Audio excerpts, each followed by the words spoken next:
പരിശുദ്ധ പരമ ദിവ്യകാരുണ്യവാനായ ഈശോയ്ക്ക് എന്നേരവും ആരാധനയും സ്തുതിയും പുകഴ്ചയും ഉണ്ടായിരിക്കട്ടെ. പരിശുദ്ധ അമ്മയ്ക്കും കോടാനുകൂടി നന്ദി ഞാൻ അർപ്പിക്കുന്നു. എൻ്റെ പേര് ലതിക. തൃശ്ശൂർ മുക്കാട്ടുകര ഇടവകയിൽ നിന്നാണ് ഞാൻ വരുന്നത്.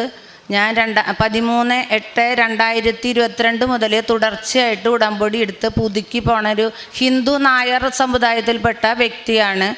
എൻ്റെ വീട്ടിലും ഞാൻ മാത്രമാണ് ഈശോന് വിശ്വാസത്തിലുള്ളത്. അതിൻ്റെ സ്ട്രഗിളിങ് എൻ്റെ ജീവിതത്തിൽ വളരെയധികം ഉണ്ട്. എന്നാലും ദൈവനെ പൂർണ്ണമായി വിശ്വാസത്തിൽ ഇന്ന് വരെ നിൽക്കാനായിട്ട് എന്നെ അനുഗ്രഹിച്ചിട്ടുണ്ട്. ഞാൻ അതിനു മുന്നേ ഡിസംബറിൽ സാക്ഷ്യപ്പെടുത്തിയിട്ടുള്ളതാണ്. ഇതെൻ്റെ 2ാമത്തെ സാക്ഷ്യം പറയാൻ പരിശുദ്ധ അമ്മനെ നിയോഗിച്ചിനോർത്ത് കൊടാനുകൂടി നന്ദി ഞാൻ അർപ്പിക്കുന്നു. ഈ ആൾത്താരയിലും ഇവിടെ വന്ന് പ്രാർത്ഥിക്കുന്ന എല്ലാ മക്കളെയും ദൈവം സമൃദ്ധമായി അനുഗ്രഹിക്കട്ടെ എന്ന് ഞാൻ പ്രാർത്ഥിക്കുന്നു. എൻ്റെ സാക്ഷി ഞാൻ പറയുന്നു. എൻ്റെ നാത്തൂൻ ചേച്ചിയാണിത്. എൻ്റെ ഭർത്താവിൻ്റെ സഹോദരിയാണ്. ആ പുള്ളിക്ക് 2024 ഫെബ്രുവരി 5 തൊണ്ടയിൽ ക്യാൻസറാണെന്ന് പറഞ്ഞിട്ട് വലിയൊരു ഓപ്പറേഷൻ ആൾക്ക് നടന്നു. അതിനുശേഷം സൗണ്ട് പോകുമെന്ന് പറഞ്ഞു. പിന്നെ സംസാരശേഷി ഉണ്ടാവില്ല എന്ന് പറഞ്ഞു. പിന്നെ ആൾക്ക് ജോലി ചെയ്യാനൊക്കെ ബുദ്ധിമുട്ടാന്ന് പറഞ്ഞപ്പോൾ എനിക്ക് ഭയങ്കര വിഷമായി. ഞാനിവിടെ വന്ന് ഉടമ്പടി എടുത്തു. ആ കൂട്ടത്തിൽ കരഞ്ഞ് മാതാവിനോട് എന്നും പ്രാർത്ഥിക്കും. നടക്കുമ്പോഴും ഇരിക്കുമ്പോഴൊക്കെ എപ്പോഴും ചേച്ചിയുടെ ഈ കാര്യം പറഞ്ഞു പ്രാർത്ഥിക്കുമായിരുന്നു. മാതാവേ അമ്മ. പിന്നെ ചേച്ചിയുടെ വീട്ടിൽ പോയി ഉടമ്പടി വസ്തുക്കൾ ചേച്ചിക്ക് പത്രം തലേണയുടെ ഇടയിൽ വെച്ച് കൊടുക്കുകയും പിന്നെ ഉപ്പും തേനും പുരട്ടി എന്നും പ്രാർത്ഥിക്കാൻ പറഞ്ഞ് ഞാൻ വിശ്വാസ പ്രമാണം ചൊല്ലി പുള്ളിയോട് പ്രാർത്ഥിക്കാൻ പറയുകയും ചെയ്യും. പിന്നെ എപ്പോഴും ഞാൻ ഇങ്ങനെ സമർപ്പിച്ച് പ്രാർത്ഥിക്കും. പിന്നെ ആൾക്ക് സൗണ്ട് പോകരുത്, ജോലിക്ക് പോകാനുള്ള അനുഗ്രഹം കൊടുക്കണം. ടെസ്റ്റ് ചെയ്യുമ്പോൾ എന്ത് അസുഖമായാലും പരിശുദ്ധ അമ്മയ്ക്ക് ഈശോയ്ക്ക് അസാധ്യമായ കാര്യമൊന്നുമില്ലല്ലോ എന്ന് ഞാൻ എപ്പോഴും പ്രാർത്ഥിക്കുമായിരുന്നു. മാതാവേ ചേച്ചിക്ക് ജോലി എടുത്ത് ജീവിക്കാൻ അനുഗ്രഹം കൊടുക്കണമെന്ന് ഞാൻ പ്രാർത്ഥിക്കുമായിരുന്നു. ചേച്ചിക്ക് മുടിയൊക്കെ വെട്ടിയിട്ട് ക്യാൻസറായിട്ട് എൻ്റെ കൺമുന്നിൽ ഒരിക്കലും എന്നെ കാണിക്കരുതെന്ന് ഞാൻ പ്രാർത്ഥിക്കുമായിരുന്നു. അത് പ്രകാരം ഓപ്പറേഷനൊക്കെ വലിയ ഓപ്പറേഷനായിരുന്നു. തൃശ്ശൂർ മെഡിക്കൽ കോളേജിൽ അധികം പൈസയൊന്നുമില്ലാതെ ഓപ്പറേഷൻ നന്നായി നടന്നു. അതിനുശേഷം പുള്ളിക്ക് ഒന്നും സംസാരിക്കാൻ പറ്റുന്നുണ്ടായില്ല. സൗണ്ട് തീരെ അടഞ്ഞു. അപ്പോഴെനിക്ക് ഭയങ്കര പേടിയായി.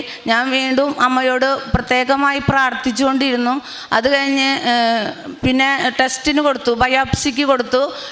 ടെസ്റ്റിൻ്റെ റിസൾട്ട് വന്നപ്പോൾ ചേച്ചിക്ക് ക്യാൻസറിൻ്റെ യാതൊരുവിധ കുഴപ്പങ്ങളില്ലാന്ന് ആ ടെസ്റ്റിൽ റിസൾട്ട് വന്നു.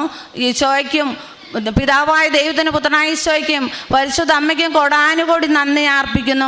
ചേച്ചി പൂർണ്ണമായി നടന്നു തുടങ്ങി ജോലിക്ക് പോയാൽ ചേച്ചീനെ ഈ ആൾത്താരയത്തിൽ എൻ്റെ അടുത്ത് നിർത്തിയിട്ട് സാക്ഷ്യപ്പെടുത്താമെന്ന് ഞാൻ നേർന്നിരുന്നു. അപ്പോൾ ദൈവത്തിനോടുള്ള ആ ഭയവും സ്നേഹം കൊണ്ട് ഇന്ന് ഞാൻ ചേച്ചിനെ ഇവിടെ കൊണ്ടുവന്ന് സാക്ഷ്യപ്പെടുത്തിയിരിക്കുന്നു.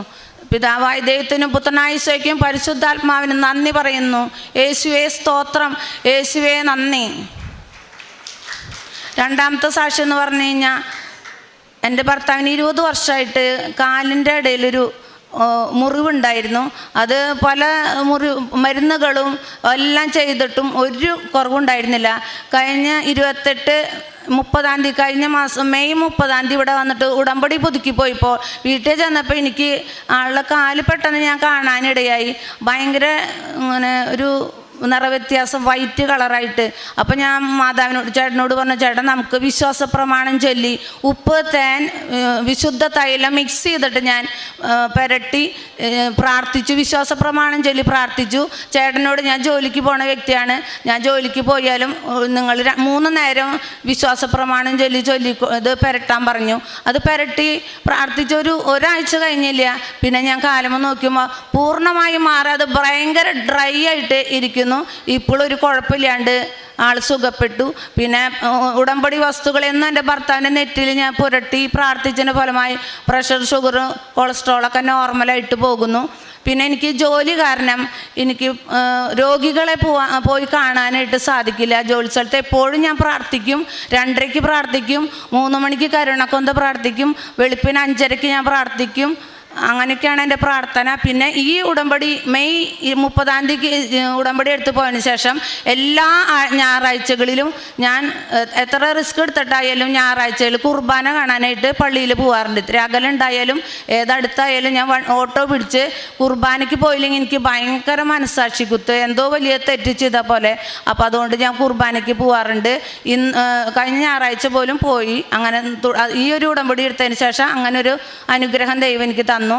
പിന്നെ എനിക്ക് സുഗന്ധാഭിഷേകം ഉണ്ടായി. ജൂൺ 24-ാം തീയതി എൻ്റെ ബർത്ത്ഡേ ആയിരുന്നു.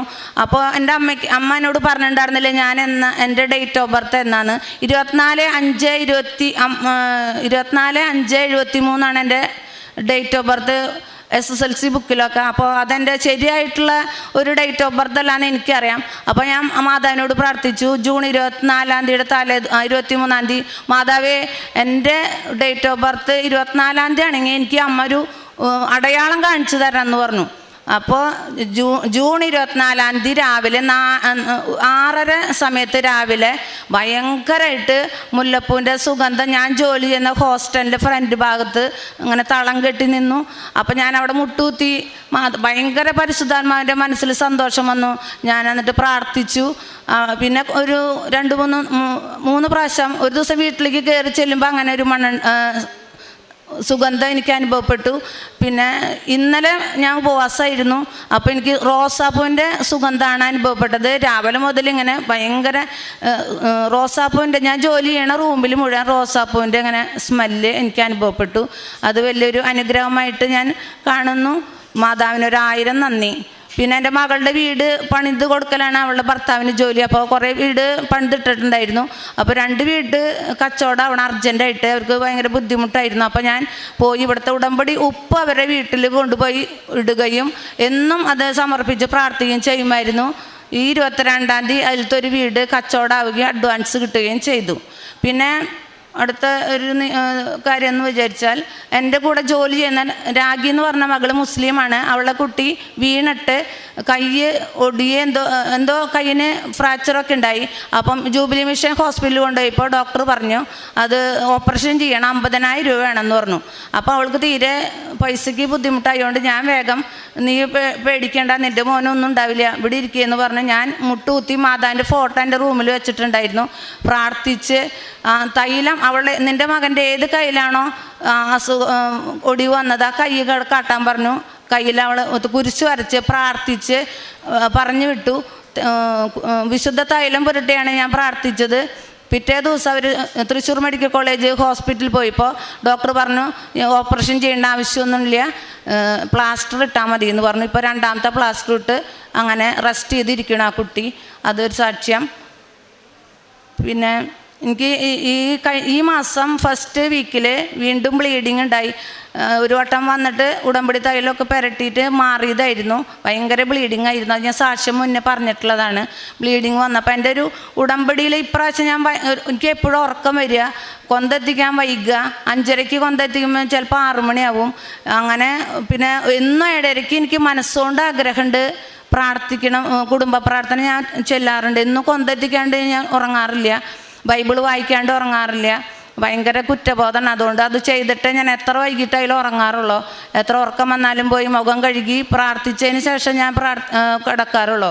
അപ്പോൾ ഞാൻ ഉടമ്പടി തൈലം ഞാൻ ബ്ലീഡിങ് ആയി. എനിക്ക് നല്ല ബ്ലീഡിങ് ഈ ആഴ്ചയിൽ ഫസ്റ്റ് വീക്കിൽ ഭയങ്കര ബ്ലീഡിങ് ആയിപ്പോൾ ഞാൻ പറഞ്ഞു, ദൈവമേ എൻ്റെ പേരിൽ എന്തെങ്കിലും തെറ്റിന് ക്ഷമിക്കണം. ഞാൻ രോഗികളെ കാണാൻ പോയിട്ടില്ല, അതാണ് ഇപ്രാവശ്യത്തെ ഉടമ്പടിയിൽ ഞാൻ ചെയ്ത തെറ്റ്. അപ്പോൾ ഞാൻ ഈ ബ്ലീഡിങ് നിന്ന് കഴിഞ്ഞാൽ ഞാൻ എത്രയും പെട്ടെന്ന് തൃശ്ശൂർ മെഡിക്കൽ കോളേജിൽ പോയിട്ട് രോഗികളെ കണ്ട് ഞാൻ സന്ദർശിച്ച് വന്നോളാമെന്ന് നേർന്നതിൻ്റെ ഫലമായി ഒരു ഗുളിക മറ്റേ ഞാൻ കഴിച്ചിട്ടുള്ളൂ, പിന്നെ ഒന്നും കഴിച്ചില്ല. പിന്നെ ഞാൻ കുരിശ് വരച്ച് വിശുദ്ധ തൈലം വയറുമേ പറ്റ് മാത്രമേ ഉണ്ടായുള്ളൂ. പിന്നെ ബ്ലീഡിങ് ഉണ്ടായിട്ടേ ഇല്ല, പെട്ടെന്ന് അത് നിന്നു. അതൊരു സാക്ഷ്യം. അപ്പം ഇത്രയും കാര്യങ്ങൾ. പിന്നെ ഇനിയും മറന്നുപോയ സാക്ഷ്യങ്ങളുണ്ട്. എൻ്റെ ജീവിതത്തിൽ ചെറുതും വലുതുമായ അനേകം സാക്ഷ്യങ്ങൾ പറയാനായിട്ട് ദൈവം എന്നെ അനുഗ്രഹിച്ചിട്ടുണ്ട്. ഞാൻ എന്നെ കണ്ടുമുട്ടുന്ന വ്യക്തികളോട് എല്ലാവരോടും ഈശോനെ കുറിച്ചും മാതാവിനെ കുറിച്ചും സംസാരിച്ച് കൃപാസനത്തിൽ ഉടമ്പടി എടുക്കാൻ അവരോട് പറയാറുണ്ട്. പത്രം വിതരണം ചെയ്യാറുണ്ട്. എന്നോട് സഹായം അഭ്യർത്ഥിക്കുന്നവരോട് പൈസ കൊടുക്കുകയും അവർക്ക് വേണ്ട സഹായങ്ങൾ ചെയ്യുകയും ചെയ്യും. ഭക്ഷണം കൊടുക്കണം എന്നൊക്കെ ആഗ്രഹമുണ്ട്. ജോലിക്ക് പോകണ കാരണം അത് നടക്കാറില്ല. അതിനുവേണ്ടി ഞാൻ ദൈവത്തിനോട് പ്രാർത്ഥിക്കുന്നുണ്ട്. ഭക്ഷണം ഉണ്ടാക്കി ഓരോ വ്യക്തികൾക്ക് കൊടുക്കണമെന്ന് എനിക്ക് ആശയുണ്ട്. അതൊക്കെയാണ് എൻ്റെ പ്രേക്ഷിത പ്രവർത്തനങ്ങൾ. ഡ്രസ്സ് എടുത്തു കൊടുക്കാറുണ്ട്. അത്രയാണ് ഞാൻ ചെയ്തു വരുന്നത്. ഇവിടെ വരുന്ന പ്രാർത്ഥിക്കുന്ന എല്ലാ മക്കളും ദൈവം സമൃദ്ധമായി അനുഗ്രഹിക്കട്ടെ എന്ന് ആത്മാർത്ഥമായി പ്രാർത്ഥിച്ചുകൊണ്ട് എൻ്റെ സാക്ഷ്യം ഞാൻ നിർത്തുന്നു. നന്ദി. ചേച്ചിക്ക് മാതാവ് നേരിട്ട് വീട്ടിലേക്ക് വന്നൊരു കാര്യം പറയാനുണ്ട്. പരിശുദ്ധാത്മാവിനെ സ്തുതി. എൻ്റെ ഓപ്പറേഷൻ കഴിഞ്ഞ നാളുകൾ എനിക്ക് ഭയങ്കര ദുഃഖകരമായിരുന്നു. ഉറക്കമില്ല, ഇരുട്ടിനെ മാത്രം ഞാൻ സ്നേഹിച്ചു. ഭയം, വല്ലാത്ത പ്രയാസം, കരഞ്ഞ് ഞാൻ നേരം വെളിച്ചാക്കും. ഭക്ഷണം വേണ്ട, മരുന്ന് വേണ്ട, ഒരാളെയും എനിക്ക് കണ്ണിന് നേരെ കണ്ടുകൂടാ. അത്രയും പ്രയാസപ്പെട്ടിരിക്കുമ്പോഴാണ് എൻ്റെ സഹോദരൻ്റെ ഭാര്യയാണ് ഇവിടെ വരേണ്ടായി. വന്ന് ചേച്ചി പേടിക്കേണ്ട, കൃപാസനം എനിക്ക് തന്നു. അത് ഞാൻ വായിച്ചു. നേരം വെളുക്കോളം ഇരുന്ന് വായിക്കും. അങ്ങനെ ഒരു രാത്രി എൻ്റെ അരികിലേക്ക് മാതാവ് കടന്നു വന്നു. ഈ കാണുന്ന മാതാവ് എൻ്റെ അരികിലേക്ക് വന്നിട്ട്, ഭയപ്പെടേണ്ട, ഞാനില്ലേ കൂടെ, എന്നോട് തലയണ വെച്ച് കിടക്ക്, ജനല തുറന്നിട്, നിനക്ക് ഒന്നും വരില്ല എന്ന് പറഞ്ഞു. ഞാൻ ആ കിടപ്പ് 4 മണിക്കൂർ കിടന്നുറങ്ങി. എൻ്റെ ഓപ്പറേഷൻ കഴിഞ്ഞ നാളുകളിൽ സന്തോഷമായി ഉറങ്ങിയ ആ 4 ദിവസം എൻ്റെ ജീവിതത്തിൽ എനിക്ക് ഒരിക്കലും മറക്കാൻ പറ്റില്ല. പിന്നീട് അനവധി നാളുകൾ ഞാൻ മാതാവിനെ കാത്തിരുന്നു, പ്രാർത്ഥിക്കും. പക്ഷെ മാതാവ് എൻ്റെ അടുത്തേക്ക് വന്നില്ല. ആ ഒരു ദിവസം മാത്രം മാതാവ് എൻ്റെ അടുത്ത് വന്നിട്ടുള്ളൂ. എങ്കിലും ഞാൻ മാതാവിനോട് കോടാനുകോടി നന്ദി പറയുകയാണ് ആ ഒരു ദിവസത്തിന് വേണ്ടി. എൻ്റെ ഇത്രയും വലിയൊരു അസുഖം ഒരു നിമിഷം കൊണ്ട് എനിക്ക് മാറ്റി തരികയും എനിക്കൊരു പ്രശ്നം കൂടാതെ ജോലി ചെയ്ത് ജീവിക്കാൻ എനിക്ക് സാധിക്കുകയും ചെയ്തല്ലോ. ദൈവമേ, നന്ദി നന്ദി നന്ദി. ഈ ഒരു ഉടമ്പടി സാക്ഷ്യത്തിൽ ഏറ്റവും പ്രധാനപ്പെട്ടത്, ഇപ്പോൾ കൂടെ നിൽക്കുന്ന അമ്മ തനിക്ക് ലഭിച്ച വലിയ സൗഖ്യത്തിനെക്കുറിച്ച് സാക്ഷ്യം പറയുന്നുണ്ട്. അപ്പോൾ അതിൽ ഏറ്റവും പ്രധാനപ്പെട്ട ഉടമ്പടി എടുത്ത ഈ വ്യക്തിയാണ് അവിടെ ചെല്ലുന്നതും. അപ്പോൾ നമുക്ക് ഈ ഉടമ്പടി എടുത്ത വ്യക്തികളൊക്കെയും ഒരുപാടിടങ്ങളിൽ ചെന്ന് അവരുടെ വിഷമങ്ങളും എല്ലാം കേട്ട് അവർക്ക് പരിശുദ്ധ അമ്മയെയും ഉടമ്പടിയും പരിചയപ്പെടുത്തി ഇറങ്ങിപ്പോകുമ്പം പരിശുദ്ധ അമ്മ ആ പരിചയപ്പെടുത്തലും ആ ഉടമ്പടി വസ്തുക്കളൊക്കെ കൊടുത്തിട്ട് പോകുമ്പം മാതാവ് അവർക്ക് അനുഭവം നൽകുന്നത് ഒരുപാട് സാക്ഷ്യങ്ങളിൽ കാണുന്നതാണ്. അതല്ല നമ്മളിങ്ങനെ ഇവിടെ വന്ന് മറ്റുള്ളവരുടെ മുമ്പിൽ എന്തെങ്കിലുമൊക്കെ പറഞ്ഞിട്ട് പോകുമെന്നുള്ളതല്ല. അത് വലിയൊരു അനുഭവമാണ്. അത് പരിശുദ്ധ അമ്മയെ ഒരു പ്രാവശ്യം അങ്ങനെ ഒരു ദർശനത്തിലോ അങ്ങനെ ഒരു നേരിട്ട് കാണാൻ പറ്റിയിട്ടുണ്ടെങ്കിൽ അത് തന്നെ വലിയൊരു അനുഗ്രഹമാണ്. അത് ഉടമ്പടിയെ പരിചയപ്പെടുത്തിയ ഈ കൂടെ നിൽക്കുന്ന ആൾക്കും ബോധ്യമുള്ളതുകൊണ്ടാണല്ലോ സമയം കണ്ടെത്തി ഇവിടെ ഇപ്പം ഈ ആൾത്താരിൽ വന്ന് പറയാനായിട്ട് ദൈവം ഇടവരുത്തുന്നത്. രണ്ടാമത്തെ കാര്യം, ഉടമ്പടി എടുത്തിട്ടും കുർബാന മുടക്കുന്ന ക്രിസ്തീയ വിശ്വാസികൾ ഉണ്ടായിരിക്കുകയാണ്. ഉടമ്പടി എടുത്തിട്ട് കുർബാന മുടക്കാത്ത, ബൈബിൾ വായന മുടക്കാത്ത, ജപമാല മുടക്കാത്ത, കുടുംബ പ്രാർത്ഥന മുടക്കാത്ത അക്രൈസ്തവർ ഈ ആൾത്താരിൽ സാക്ഷ്യം പറയുന്നത്. അതെപ്പോഴും നമുക്കെപ്പോഴും ഒരു ബോധ്യം നൽകേണ്ട ഒന്നാണ്. ഈ കൂദാശകളൊക്കെയും ഒരു ദിവസം സൃഷ്ടിക്കപ്പെട്ടതല്ല. അതിൽ ദൈവികമായൊരു കൃപാവരമുണ്ട് എന്ന് പഠിച്ചും അതിൽ പങ്കുകാരായും അതിൻ്റെ അകത്ത് ജീവിക്കുകയും ചെയ്യുന്നവർ ഒരു പക്ഷേ ഇതിൻ്റെ വില മനസ്സിലാക്കാതിരിക്കുമ്പം ഒരു പക്ഷേ ഇതിനെക്കുറിച്ച് ദൈവം തന്നെ, പരിശുദ്ധ അമ്മ തന്നെ പഠിപ്പിച്ചും അല്ലെങ്കിൽ ഒരു പക്ഷേ എവിടുന്നോ കേട്ടു മനസ്സിലാക്കിയും ഉടമ്പടിയിലൂടെ മനസ്സിലാക്കിയിട്ടുള്ളവർ അൾത്താരയിൽ ഇതിൻ്റെ വലിയ അനുഭവങ്ങൾ പറയാനായിട്ട് ദൈവം ഇടവരുത്തുന്നുണ്ട്. അതുകൊണ്ടാണ് എപ്പോഴും ഉടമ്പടി ജീവിതത്തിൽ കൂദാശകളും ബൈബിളും ജപമാലയും ഒക്കെ ഇങ്ങനെ. അപ്പം ഇതിനൊക്കെ ഒരു ശക്തിയും കൃപയും ഉണ്ടെന്ന് ഈ അൾത്താരിൽ പരിശുദ്ധ അമ്മ പരിചയപ്പെടുത്തുകയാണ്. ഒരു പക്ഷേ ഇതിൻ്റെ അനുഭവം മറന്നുപോയവർക്കും അറിയാത്തവർക്കും അല്ലെങ്കിൽ അറിഞ്ഞെന്ന് ഭാവിച്ചവർക്കും ദൈവത്തിന് മുൻപിൽ ഇതിനേക്കാളും അനുഭവങ്ങൾ പറഞ്ഞു തരുന്ന ഒരു അൾത്താരാണ്. അതുകൊണ്ടാണ് ഈശോനെക്കുറിച്ചുള്ള ഏറ്റവും വലിയ വാഗ്ദാനം എന്ന് പറയുന്നത് സകല ജനത്തിനും വേണ്ടിയുള്ള രക്ഷയുടെ സദ്വാർത്ത എന്നതാണ്. ഈശോയും പരിശുദ്ധ അമ്മയും ആരുടെയും ഒരു കുത്തകയോ സ്വന്തമോ അല്ല, അത് എല്ലാവർക്കും വേണ്ടി ഉള്ളതാണ് എന്ന് ഉടമ്പടി സാക്ഷ്യങ്ങളുടെ ദൈവം ഈ ലോകത്തിനു മുമ്പ് വിളിച്ചു പറയുകയാണ്.